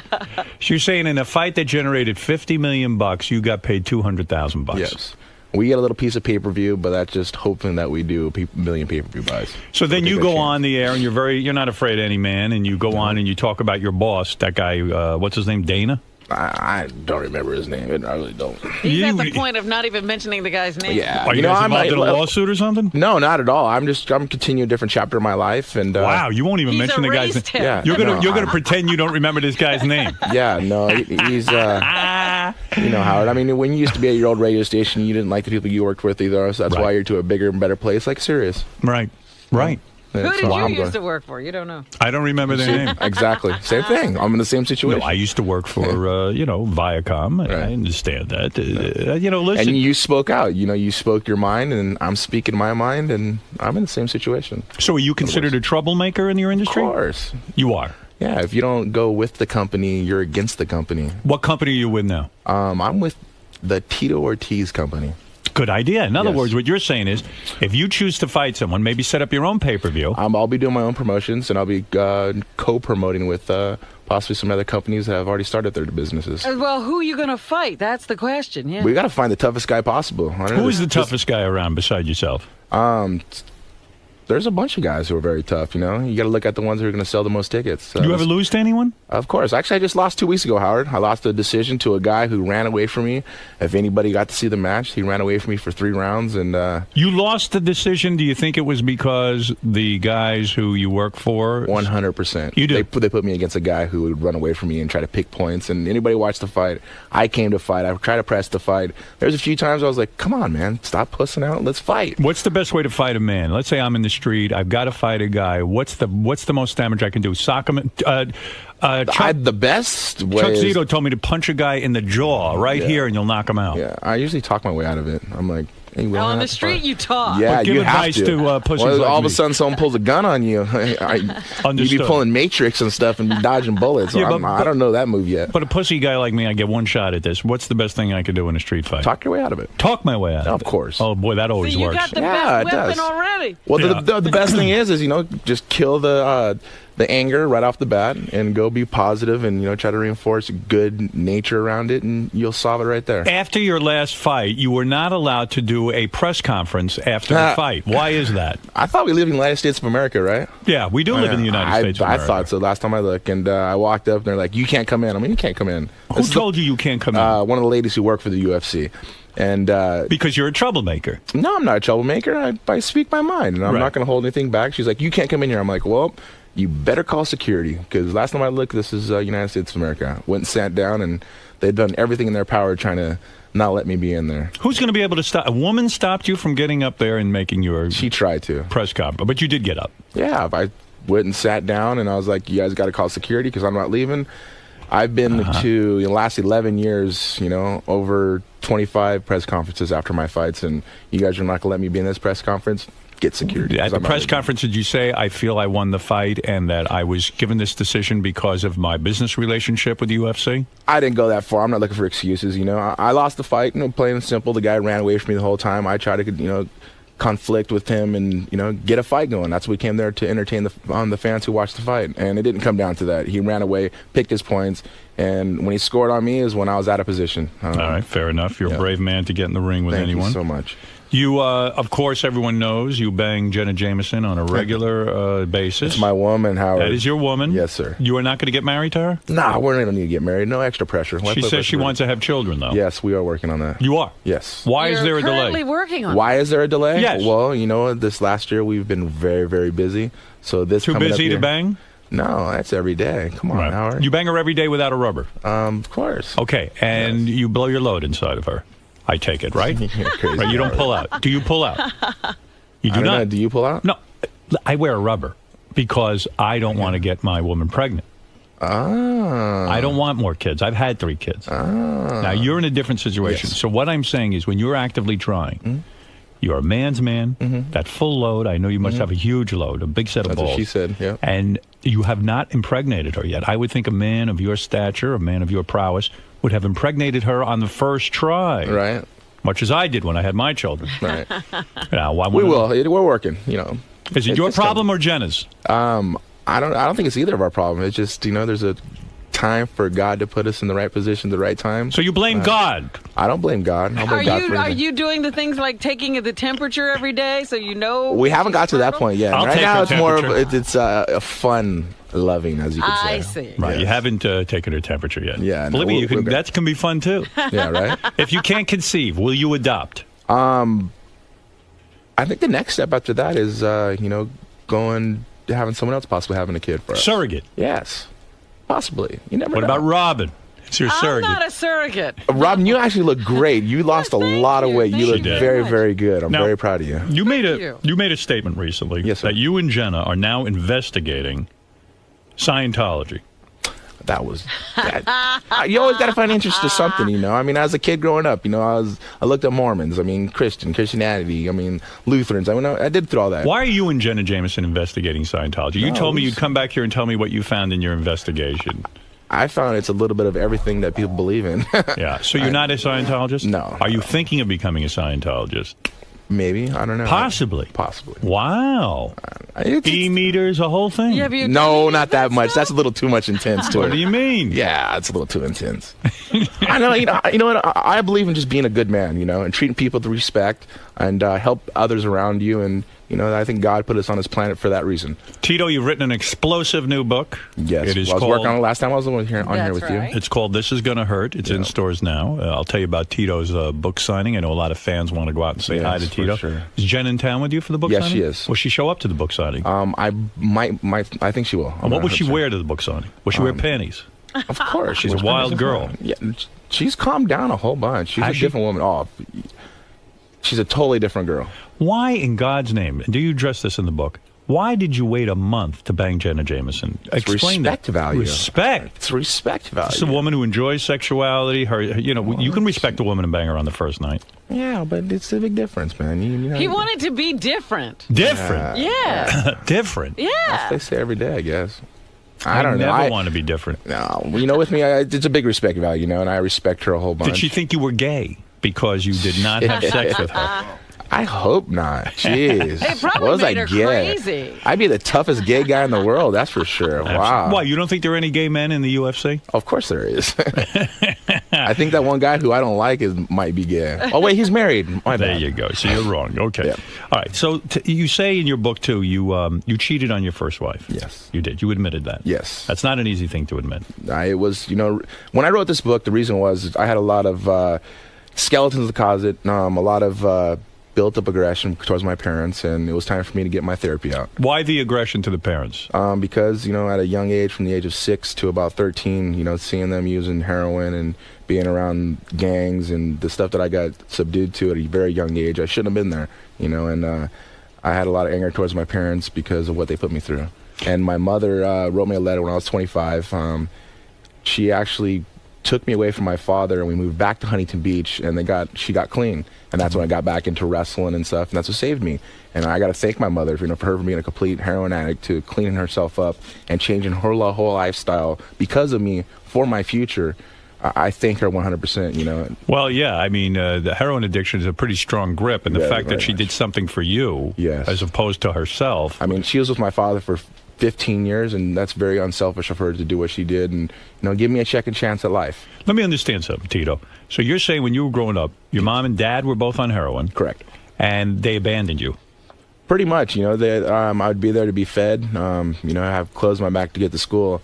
I never brought people over my house because I was embarrassed because we were living either in a trailer park or living in a motel or, it was just... Would you go home and see your mom shooting up? And would she try to conceal it from you? Yeah, they try to conceal a little bit, but you smell the matches burning. I mean, to this point in my life, I can't stand sulfur at all. Right. Sulfur smell, it drives me freaking nuts. It's funny. You could have either gone either way. You could have become a heroin addict and joined in on the action, or rebelled, and you were a strong-minded man enough to say, "I'm not going to take this and make this my lifestyle." Oh, for sure. I mean, there was a point in my life. There was 3 choices I had to make.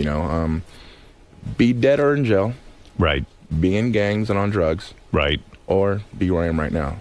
Well, I'm sitting here in Howard Stern show, and I've came a long way in my life. I'm living the American dream. I really. People say that you're destined to greatness when you are. Well, no, you take choices in your life to make those destinies happen. So your father, you don't have a relationship with? Actually, Howard, I spoke to him about 5 months ago, the first time in 6 years. Why do you think he got in touch with you? I got in touch with him. I see. You had told him, no way I'm being in touch with you. You wrecked my childhood. Yeah, it was just, I had a lot of hatred towards him, and it's time to really suck it up and face your anger and face your demons. And, I went and sat and talked to him for about a good 3 to 4 hours, and, Did you ever beat him up? He quit on us. He quit on us. Did you ever beat him up? Never. Never punched him in the face? Never. You wanted to? No, never did. Think that's why you were a great fighter? You were really punching your dad and your mom? I was a great fighter because I have my older brothers, Marty and Jim and Mike, who used to beat my ass every single day. In a way, if they beat your ass and you fight back, you become a great fighter. I remember my brother Marty, asking him, I'd be crying, "What do you beat me up for?" He's like, so you could be a tough kid and you take care of yourself when you get older. And I was like, gee, what a nice guy. Thanks a lot. Yeah, I think they're But on now I the look at him way.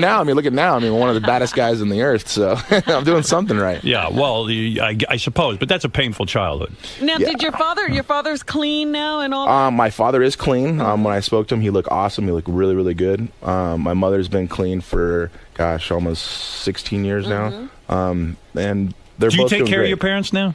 I don't take care of Financially? No, I don't. I take care of my ex-wife and my son 100%. Actually, I gave all my money to him. Now it's time to start all over again. No kidding. Yeah. When you say all your money, you mean half your money. No, I mean everything. You gave him everything you owned. Everything. It's my son. I want to make sure. And, I have a great ex-wife. Her and Jen are really, really good friends. We actually had our birthday party. Could for my never get son them in this bed week. together? No, I wouldn't want to do that. You would never want to be in bed with your See, ex-wife? people are so Jenna? used to, like, you're Jenna Jameson, the porn star, da-da-da. Right, you must be She having brings a home porn girls to life, you. And, But Tito, but I know there's- Jenna, and I got to tell you something. She does love women. Not And men. anymore. She's a different woman now, Howard. She I'm telling doesn't you. want to be. But wouldn't She's you in a want different that? chapter of her life. But wouldn't that excite you? No. If Jenna was the girl who brought home a girl I'm once in a while. selfish. I'm selfish. You ever I'm go to- very jealous, too, so I'm very selfish. Do you ever go to a strip club with her? We've been a few times. Okay. Does Jenna mess around in front of you with the other girls? No, not at all. You're kidding me. No, I don't not at all. buy that. Yes, I'm serious. You're telling me that. We live normal lives, man. We're normal people, Jenna, like I said, she went to a different chapter of her life now, and she's Wow. over the whole porn thing. She's retired. She's done, and she wants to start a family and, do the right thing now. And she's an awesome woman. Of course, Howard, you do know her. And I like Jenna very much. Yes. I just would insist that she bring a girl home once in a while. I'm not going to be in a relationship with Jenna if she's not bringing a girl home once in a while. You wanted to be in a relationship with the porn star Jenna Jameson. Yes, I do. I think When you I first don't met her, I want thought the same thing, too, but then Really? that was one of those things to have sex the first night, it would have been over. Do you See, think, though, she has to act like a super prude now because she was a porn star? In a way, she has to, go the opposite way to prove to you? Now all of a sudden, No, she's not- a Mormon. No, not at all. You got to understand. I mean, She still wears hot Jenna's outfits. a totally different. She's a hot outfit. She's a beautiful ass. Was she? man. She's Yeah. an, Was she still beautiful walking girl. around? Was she still walking around naked for you Yes, and let of you course, look all the time, of course. Was she masturbate in front of you? We have fun, dude. You do? We're very colder with everything with each other and only with each other. Oh. Yeah, I don't we know have a how I fun feel time. about that. I gotta It's think beautiful about love, I mean, we've been together for 2 years now, and Howard said, you're going to last maybe a month, a third at the most. I did. So She it's still does oral, though, right? She's not against that. Of course. Oh, thank God. Yeah, right? I don't imagine you marry Jenna Jameson and you're in a relationship, and then she says, "Listen, I don't get blowjobs anymore." You're like, "What the fuck is this?" Yeah, right? I'm out of closing this. down that shop. I mean, for God's sakes. Well, this is exciting. You got a book. Yeah. You're the barking on- book's doing really good, too. I'm really happy because it was like the opposite side of it. People are so used to seeing the fighter guy that gets in the octagon and the mean Huntington Beach bad boy flipping people off and doing that. It's the This is kid the real who grew you. up. It's the one who grew up. It's and your life story. I've lived through a lot, Howard. At a young age. I'm 33 years old. I'm still going to compete and fighting for another 3 more years. But it's a new chapter in my life that's turning over. When you started dealing drugs as a kid, yes, was that because you saw that was the culture you were in? Your parents were exactly. Were your parents proud of you? In a way, heroin They addicts didn't must know. be No proud. one, I kept it hide. No one knew about it. Only the people who I dealt with and so forth. I mean, we sold marijuana, and that was, just one of those things was to pay rent. Right, I understand. To put food on the table, and I was a thug kid who didn't understand anything at all. I learned everything I learned on myself. How'd you get into ultimate fighting though? Like, how did you make that transition from thug kid? I wrestled in high school. I wrestled in college. When I got into college, there's a guy. Got into college because of wrestling, right? Of course. Uh-huh. I went back to school. Yeah. I wanted to get educated, and my biggest thing was to be a high school teacher, a wrestling coach. Right. And I wanted to help out with kids. I thought kids were.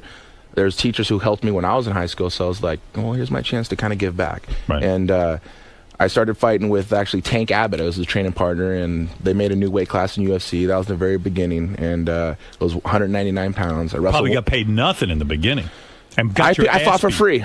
Right, but I'm saying it was brutal, even more brutal, Actually, right? I didn't really get hit until like the third, fourth year in my competition because I was so dominant. You got a nice set of teeth. Are those real? Of course. They are. Yes. You've never Nobody's had a tooth knocked knocked those out. No. Unbelievable. I'm bobbing and weaving. I'm like, you got to move out of the way a lot of Will you positions. know, like Rosie O'Donnell was saying, in show business, you got to know when to get out. In ultimate fighting, you got to know when to get out. Oh, of Will course. you know? Oh, 100%. When I start slurring my words and until that time, I guess you're too late. But, I don't get hit that much. So, I mean, there's a big factor that happens there also. I still have about 3 more years left of competition left in me. I mean, I am 33 years old. When I'm 36, I'm going to be done. Time to get out. Yeah, I'm just signed with William Morris at the beginning of the year. So the theatrical side of it is another, chance of me doing that. Yeah. That and promotions also. All right. You know, helping other fighters come up and making the next Tito Ortiz. You've had bar fights? When I was 19. What'd the other guy look like when you were done? I choked him out in about 25 seconds. Oh. Wow. Yeah, well, I'd never assault anybody. I used to be a security at a nightclub, and all the bouncers there knew me for, you know, stopping everything really quick. And I never laid a punch on anybody. I would just snap them down, front headlock, choke, and What's the best martial art to learn if you're a kid starting out? Wrestling. Wrestling? 100%. You mean just high school wrestling? High school wrestling. It'll teach you dedication, teach you sacrifice. It'll teach you the hard work. What about this Gracie Jiu-Jitsu? And I shouldn't be taking that? That's, well, it's a big difference. You know, for a kid who's just coming up, I think wrestling really teaches the whole realm of a sport, you know? Right. It teaches individualism because they're doing it by themselves. When you were wrestling, did a guy's penis ever slip out of his jockstrap while you were wrestling him? Never. Thank God. Yeah, All right. no, thank God, right? Tito that will be... happened to you, obviously. I know, That Howard. happened to me, and it landed in my mouth. That's what she Tito, said. it was terrible. When's the last time you begged Jana? Jana. Jana. I don't know, Howard. You got to use your imagination on that one. She's a wonderful girl. You always try to pull the best out of me, and I almost give in a little bit just because you're Howard Stern. Well, Jen ever put a finger up your ass? I don't know. Do you like that? You want to know something? It's not my thing. I tend to clench up. Really? I'll be honest with you. I did too. You do. You don't like it. No. It's not your thing. You're not that crazy, are you? No, I'm pretty crazy, but not that crazy. You're pretty conservative sexually. No. No. No. What the hell are you doing? Yeah, right? I got that great montage Kama Sutra. Look at you. Tito, I wish you luck with the book. It's Thank a you so very much, honest book, and I appreciate you writing it. This is going to hurt. It's in stores now. Pick it up. Do guys ever come up to you at book signings and want to punch you out? Like, go, hey, come on, man, let's go right now. Let's go. Let's go. See, Howard, once the anger comes about, you bash it down with complete kindness. But there's some maniacs out there who just want to go right at it. When they stand next to me, I mean, you're a big man too, Howard, and they kind of get a little intimidated. They're like, all right, Tito is a big guy. Are you big in the pants? You would almost have to be with Jenna because I Jenna's got big seen hands. it all. You got big hands. I got big feet. You know what that means? Big gloves and big shoes, right? It'd be great if Jenna was afraid of your penis. Then you know you're a real man. I don't know. Oh my God! It doesn't fit. Jeez. Now, what good would it doesn't fit do? Wait, there's somebody who wants to challenge you. Howard has that problem, I know. Oh, no. Never had that problem. There's a fighter on the phone who wants to challenge you. And I think this would be an excellent... Telephone tough guy. All right, let's talk. Go ahead. Hey, Tito, how are you? Really good, my man. All right, now...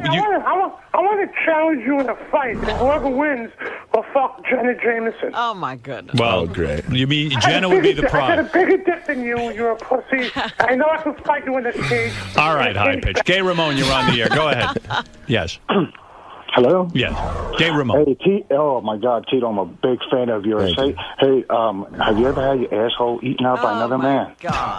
Tito doesn't go that way. No, I don't go that way yet. Do you think about Tito when you're with Howard, I have fantasized. He wouldn't be the only man, that's for sure. Are men attracted to you, Tito? Yeah. Yeah. Have your man ever hit It's on cool. you? A couple times. Couple of times? Yeah, it's not a big deal. You know, I have actually a lot of gay friends that are friends, you know, and I don't swing that way ever, never, ever even a thought or anything like that, but you gotta be respectful towards people. Gay Ramon, can you finish right now listening to Tito's voice? Oh my God, I fantasize him beating the shit out of me, Howard. You like that? Artie, where are you? Yes, go ahead. Yes, sir. I fantasize about Tito beating the shit out of Gay Ramon, too. You're horrible, Artie. All right, listen, go see Tito. TitoOrtiz.com is the place to get all your Tito information. Yeah. And by all means, get the book. This is going to hurt. It's in stores now. Tito, great, always seeing you. Yes, Send my I'm love to thinking. Jenna. Of course. And I mean all of my love. I You got to know how say, I am his with book, as someone who struggled with heroin, yes, it's so hard to break from that. And I think if my mother did that for me, that really is like, that's a touching thing. And it was really hard for my mother, you know, to accept that because all of her friends don't know nothing about the past and the history. They know nothing about. And I told my mom, you got to understand, Mom, there's a lot of kids who are lived the same type of life I did.